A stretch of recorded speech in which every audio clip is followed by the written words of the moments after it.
And welcome back to Who Would Win. Today's Who Would Win, make sure I got that right, comes to us from Lord Jiraiya, the Toad Sage. The fabulous Jiraiya is here to save the day, ladies. Swoon at my godliness. So, you asked the question, who would win a fight? Team 7, early Shippuden era, before Sasuke got his Mangekyo, essentially. Versus Saiyan Saga Goku, basically when he fought Vegeta and Nappa. Now, let's clarify right now it's Sasuke, Sakura, and Naruto. To use Sasuke essentially before he got his Mangekyo, I'm going to basically scoot all the abilities that Sakura and Naruto gained over Shippuden up until that point as well, up until Sasuke gained his Mangekyo. So you're dealing with Naruto who does not have Sage mode, but he does have his Rasen Shuriken, and Sakura who hasn't changed, honestly, since the very beginning of Shippuden. Sakura had the super strength, she had healing techniques, and it does turn out she had the slug summoning contract. She did. We know she in fact did have Genesis Rebirth on her as it turns out, but she didn't use it until near the very end. I think it's because she had to store up enough chakra to use it. Again, she just doesn't have a lot of chakra comparatively. But that's about it. That's all she had. Besides, standard ninja equipment. Sasuke did have a laundry list of abilities, mostly revolving around Chidori variants and fire style. A skilled swordsman, very fast. Chidori lightning, Chidori spear. Excuse me. He's capable of using lightning rays to shock himself. Oh, God damn it. He has the Sharingan, obviously, which can cause, genjutsu, hypnosis, things along those lines, copy any jutsu or movements. He had, I'm trying to think right here. He has, obviously, Chidori itself. He has Kirin, which he needs prep time, but Kirin's probably his most powerful technique without the Sharingan itself, where he summons the lightning Kirin and just obliterates an opponent. Fire style, uses Fire Dragon Jutsu, where he throws the dragons in the sky to superheat things. Fireball Jutsu, Fire Dragon Flame. I can't remember exactly. There's two different variants. One was just this giant stream of fire. Phoenix Flower Jutsu. Plenty of weaponry I'll call. Naruto has the Rasengan, Great Rasengan, Shadow Clone Jutsu, Rasen Shuriken, normal Wind Rasengan, which he never actually used. He just went to the Rasen Shuriken. He's got the Fox Chakra, can go into the third tail to instill control. It amps all of his abilities, acts as a somewhat pseudo shield, and Four Tails a cloak at that point was too much for him to handle. So here's the thing though. The only thing that really Goku has to worry about on this team is Naruto going into this four tail form and Sasuke's Sharingan. Because I'm going to tell you what, here's the thing. The only thing that's going to be holding Goku back is his personality, wanting to test out his opponent. Because Goku at just the Saiyan Saga, unlike, say, Nappa and Vegeta, who they were very arrogant, and you can maybe see them getting caught off guard, because I've done this fight before, except with them. Goku was ultimately, he wasn't base-wise stronger than Vegeta, but he has the Kaioken at this point. He can go all the way up to 4, which put him well over Vegeta's power. It enhances all his physical abilities, all his speed, strength, endurance, although it does wreck his body in the long term. He also obviously increases his power level as well. Kamehameha is still a thing. Energy Blast is still a thing. Fighting-wise, martial arts-wise, he's still better than anyone on Team 7. Speed-wise, just in base form, he can blitz them, no doubt, in base form.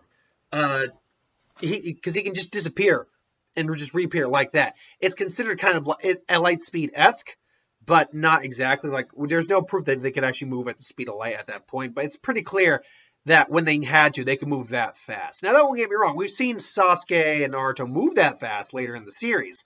But if we're honestly just talking about right now where you're asking me to put them, I'm going to say that Goku's definitely the faster of them. Definitely the better fighter. Easily more durable than them, too. He could tank a lot of what they would dish out. Because Goku could easily stand the damage that was done to his body, for God's sake. Up until, from the Kaioken at any rate. Plus, with a high enough power level, you can pretty much just tank a blast and you're fine. And Goku is a planet, just honestly by Dragon Ball, early Dragon Ball Z, he would have been considered a planet buster. Roshi was a planet buster, for God's sake. He could easily blow up the planet.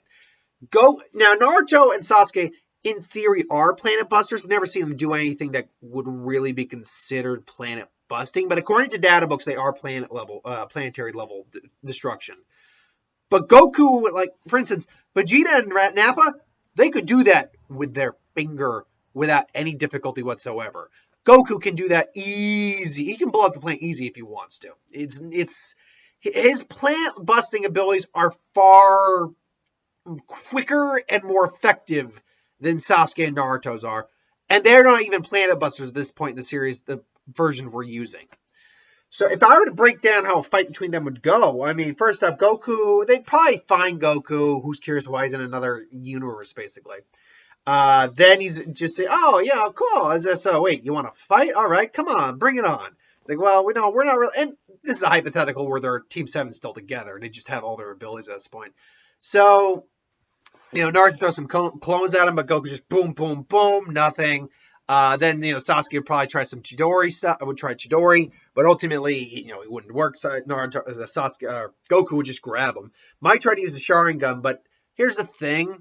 We've never seen mental games really used on most of the Z fighters, honestly. Closest you could say is Babidi with magic, actually mental manipulation. Goku has a lot of mental discipline when it comes to martial arts. So even if he got caught in a genjutsu, he could probably just flex his power level and be fine. So, he immediately, pumps up to a Kaioken when he feels like something's off. The Kaioken, honestly, it increases energy so much, it probably disrupts the genjutsu. He quickly just, boom, smacks Sasuke around. Meanwhile, Naruto's preparing Rasen and Shuriken while Sakura comes in. I don't think quite frankly, the amount of strength we see that Tsunade and Sakura demonstrate is well within the realm of Goku's abilities at that point. Like, Goku is probably stronger than Tsunade or Sakura using their super strength. So Goku just catches her, and she's just, what? And then he just, sorry, boom, and then she's the first, again, Sakura's the first to go, he just boom, knocks her out, because he doesn't want to kill these kids. They're kids. All of a sudden, he senses a big attack coming, and he just sees the Rasen Shuriken, coming out, being thrown at, well, he can't throw it, but, being hammered at Naruto, just, yeah, and then Sasuke's like, no, you're not going anywhere. And then fire style Dragon Jutsu just fires in the air. Goku gets out of the way. So Naruto now can't hit him, and the attack disperses. Then all of a sudden, Sasuke's just suddenly got the storm clouds going. Goku senses the Kirin coming. He can see the Kirin's like, now be gone with a thunderclap. And then and Goku's like, oh crap. And Kaioken's up to times 2 and gets out of the way. Goku could dodge lightning as a kid. If you don't think Saiyan Saga Goku could easily dodge a Kirin, I'm sorry. You're playing favoritism there for Naruto. So he quickly got out there, and then he just boom got Sasuke. At this point now, Naruto just goes into Kyuubi mode, and now he's going all the way. And let's just say he goes all the way to the Four Tails. Now it's Four Tails Naruto versus Goku with a times 2 Kaioken. Now, Goku can sense there's a lot of malevolence and energy to it, and like his ki and everything's off, so, and he charges up a Tail Beast Bomb, and, fires at a Goku, who really sees a Kamehameha and blasts it, and they collide, and they do struggle.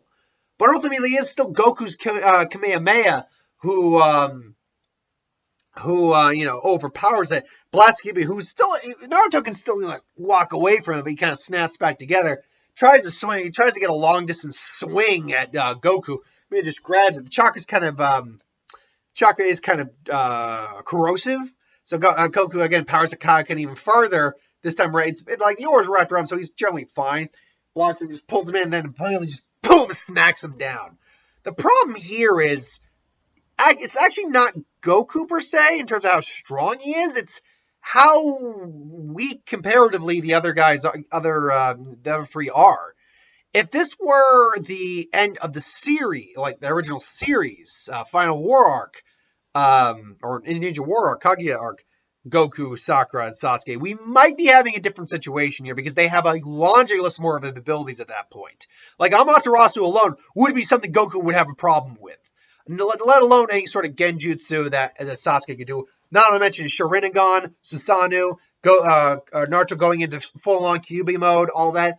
and being able to throw a Rasen Shuriken, it'd be a much different game. But the problem is, you asked me to put it roughly around like early Shippuden era. I maxed out Sasuke as best I could. I maxed them all out as best I could. They just don't have what it takes to put Goku down.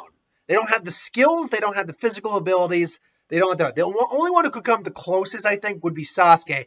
And that's simply because he's able to manipulate lightning and has Kirin on the side. Plus, he has a Sharingan, which at a very minimum would stall Goku. But the problem also is, besides maybe Kirin and the Rasen Shuriken, none of them have an attacker that I think could really do anything beyond superficial damage to Goku. They're just not that strong comparatively. Like a standard Rasengan might kind of hurt, but Goku is at that point is just, I don't think it would like bore into him or anything. It's just boom, it's like, well, that kind of hurt. Okay, boom, and then that's just takes out Goku. Plus, he could, in theory, if Goku wanted to at the beginning of the fight, he could just tap, tap, tap, boom, boom, boom, knock them all out like that. Like, done. That's easily how it could go if Goku's personality didn't get in the way. But the problem is, for Goku, it would, at least in the beginning, get in the way. That doesn't really change the outcome, though. I do think Goku wins this pretty whole-handedly. So yeah, I think there's a possibility that they could win. I'm going to end it right there, though. So thanks for watching, and see you next time.